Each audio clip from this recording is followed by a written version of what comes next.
চাঁদপুর জেলা বিএনপির যুগ্ম সাধারণ সম্পাদক ও চাঁদপুর ২ আসনে বিএনপির মনোনয়ন প্রত্যাশী তানভীর হুদা বলেছেন, বিএনপির সকল নেতাকর্মীকে ঐক্যবদ্ধ হয়ে দলের জন্য কাজ করতে হবে। আমাদের দলে প্রতিযোগিতা রয়েছে, তবে প্রতিহিংসা নেই। তারেক রহমানের প্রশ্নে সবাই এক হয়ে ধানের শীষকে হৃদয়ে ধারণ করে ফেব্রুয়ারির নির্বাচনে জয়লাভ করতে হবে।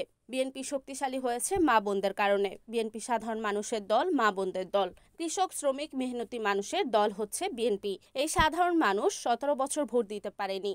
আওয়ামী লীগের প্রশাসন ও সন্ত্রাসীরা ভোট সেন্টার দখল করে জনগণের ভোটাধিকার কেড়ে নিয়েছে। এবার সেই সুযোগ এসেছে ভোট দেওয়ার।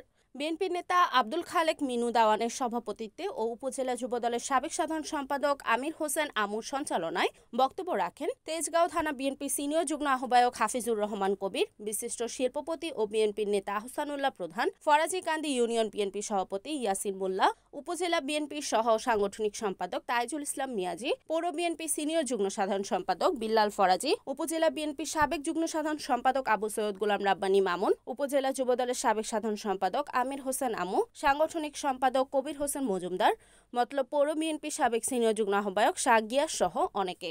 এই পরিবারটিও সুখের হবে, সমৃদ্ধির হবে, শক্তিশালী হয়েছে আজকে আমাদের এই মা বোনদের কারণে। সুতরাং আমরা সবসময় বলি, এই বাংলাদেশ জাতীয়তাবাদী দল সাধারণ মানুষের দল, মা বোনদের দল। বাংলাদেশের যত মা বোনেরা আছেন তার বেশিরভাগের সমর্থনের দল হচ্ছে বিএনপি। তাদের বেশিরভাগের ভালোবাসার আমার বাবা মরহুম নুরুল সাহেবের সময়টা ছিল। এখনো আপনারা বারবার প্রমাণ করেছেন যে এই ফরাজিকান্দি হচ্ছে আমাদের দ্বিতীয় বাড়ি। কারণ কি, মানুষ বাড়ি কোনটাকে মনে করে?